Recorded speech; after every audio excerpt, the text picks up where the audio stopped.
Hoje, a nossa parada é em plena Hollywood de 1950. A gente vai falar de uma indústria nem sempre tão glamourosa, nem sempre muito gentil, e sobre um filme que soube colocar o dedo na ferida desse assunto. A gente vai falar, é claro, de Crepúsculo dos Deuses.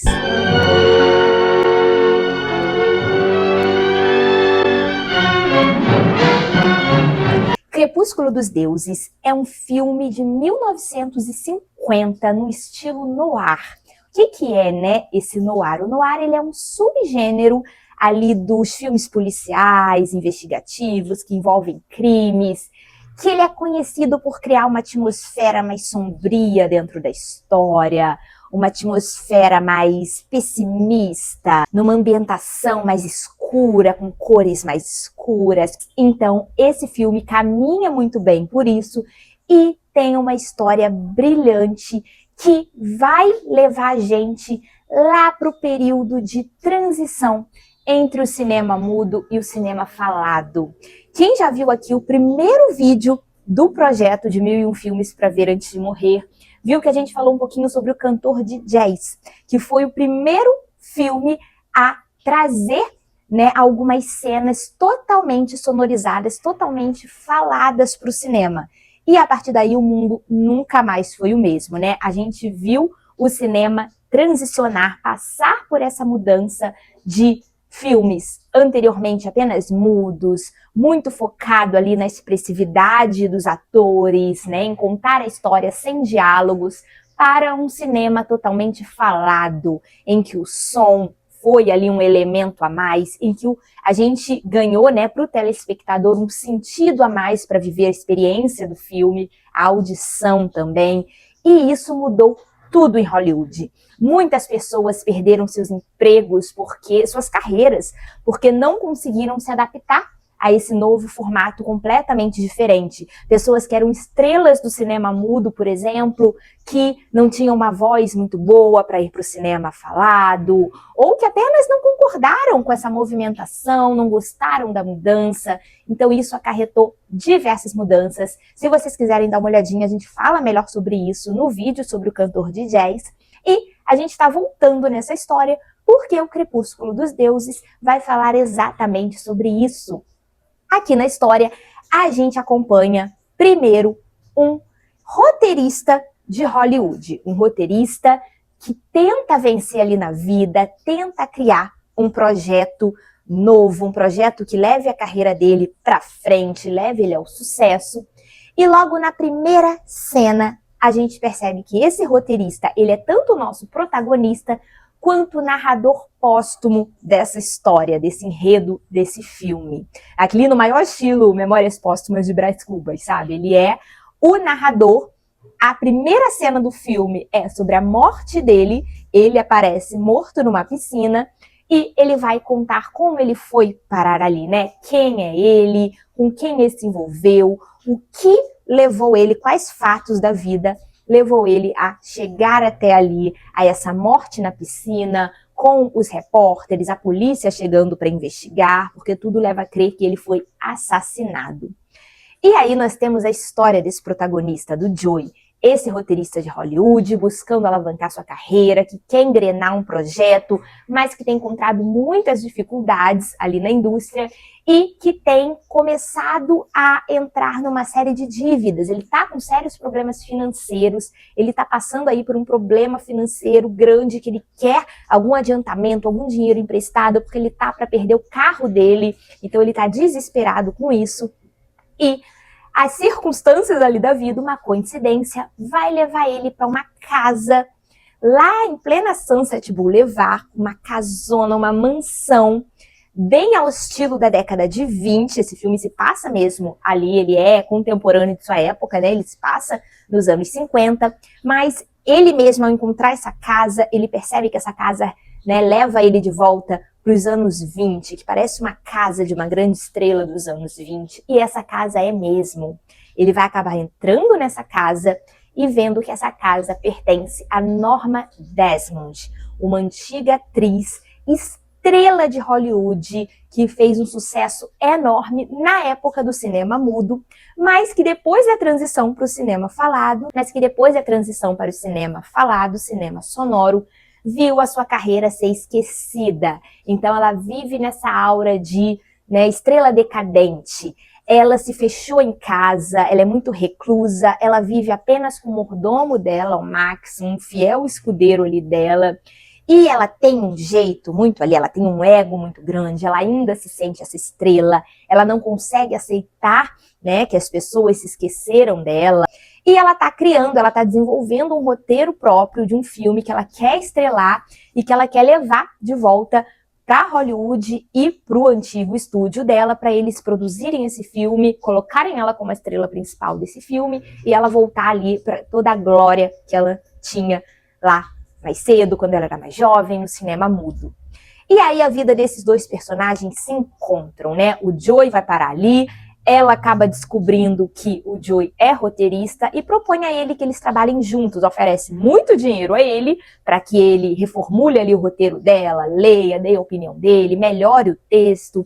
E ele, apesar de ver que aquilo ali não vai muito para frente, o roteiro é ruim, tudo leva a crer que é ela que não está aceitando que as coisas mudaram, que ela está presa ali naquela vontade de fazer sucesso novamente, mas ele está precisando muito de dinheiro, então ele vê ali uma oportunidade.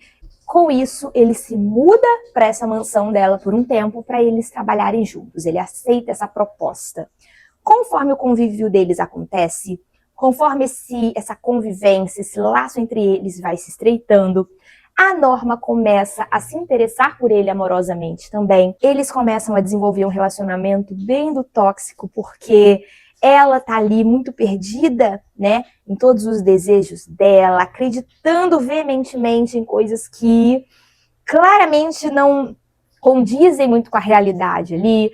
Ele começa a perceber que é cômodo ele estar naquela situação, ele começa a receber presentes, roupas caras, começa a ter um novo estilo de vida, então ele começa a estar ali com ela também por interesse e a história vai acontecendo nessa ambientação.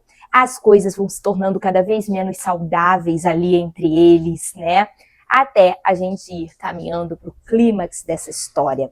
Mas é uma história riquíssima em que muita coisa acontece, a gente fica o tempo todo ali entre essa relação entre eles e entre a relação, que eu diria que é até a principal, da Norma Desmond com a indústria, né? Com toda essa questão ali dentro dela e o contraste do que ela pensa, do que está ali dentro dela e do que realmente as coisas são agora, de como as coisas funcionam agora.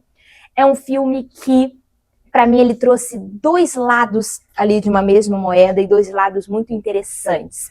A gente consegue perceber tanto o perigo de se prender muito ao passado, de negar muito o novo, que as coisas mudaram, de tentar ali se adaptar, né? Se renovar, ter esse poder de se renovar diante das mudanças que acontecem na vida, que fazem parte da vida, porque a gente vê uma Norma Desmond totalmente fixada ainda nas próprias crenças, dentro ali do próprio narcisismo, eu diria. E isso vai fazendo muito mal a ela, vai fazendo ela criar uma espiral de problemas para a vida dela, de situações muito sofridas mesmo.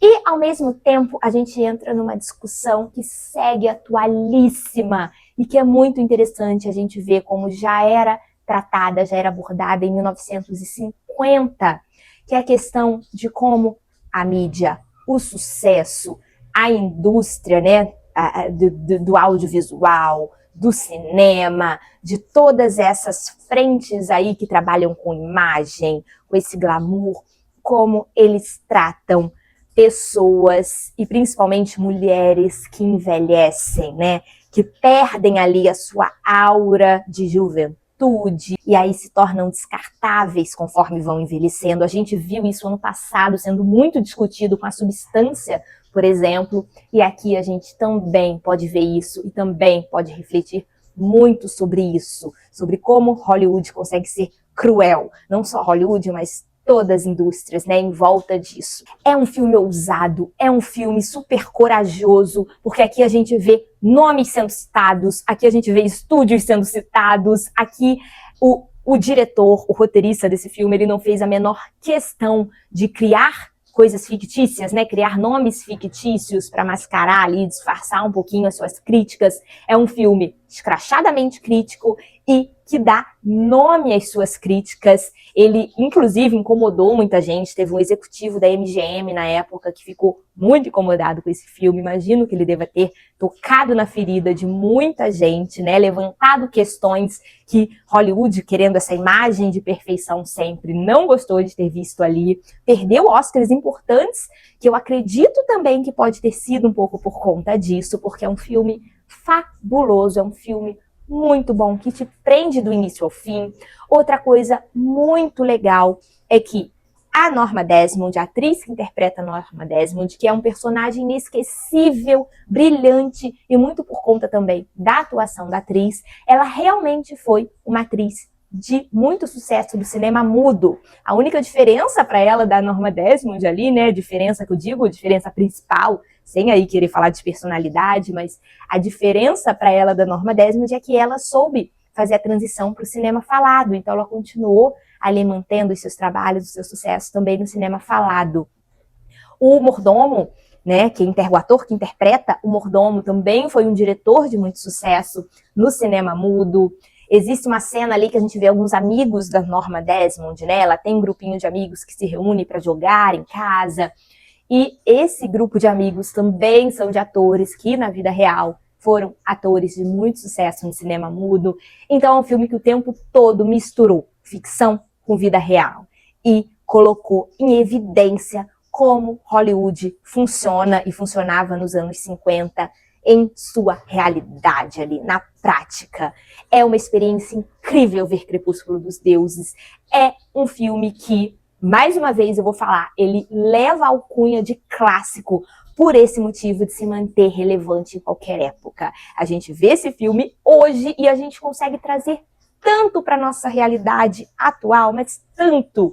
E ao mesmo tempo entender muito de como as coisas funcionavam também naquela época. Então eu achei brilhante. Eu vou esperar ali minha empolgação passar um pouquinho, porque eu vi recentemente, eu vi esse filme ontem, né, de quando eu estou em comparação a quando eu estou gravando esse vídeo. Então eu vou esperar minha empolgação com ele abaixar um pouquinho, mas eu acho que ele entrou aí facilmente para o meu top 10 de favoritos da vida. Então, com certeza, fica a minha indicação. Vocês vão encontrar aqui história boa, ambientação boa, atuações impecáveis. A atriz, a Gloria Swanson, perdão se eu falei o nome dela errado, mas a atriz que interpreta a Norma Desmond é o grande nome aqui. Ela consegue, não que o protagonista seja ruim, ele também é um grande ator, mas ela consegue ofuscar o protagonista, porque a gente só consegue olhar para ela quando ela está em cena. A gente com certeza se dá conta de que ela é uma atriz de cinema mudo também, porque ela é expressiva de uma forma visceral. Então, ver a atuação dessa mulher é algo fascinante e tudo funciona. O roteiro é bom, os diálogos são muito bons, é tudo impecável em O Crepúsculo dos Deuses. É um dos meus, isso eu posso falar com certeza, é um dos meus favoritos desse projeto até então, com certeza, porque eu não tinha visto esse filme antes. E fica a minha recomendação total para vocês. Quem nunca viu, pode assistir. E quem já viu, quem conhece a história, o que você acha desse filme? Você gosta também? O que você pensa sobre o assunto que ele retrata? Vou adorar saber sua opinião.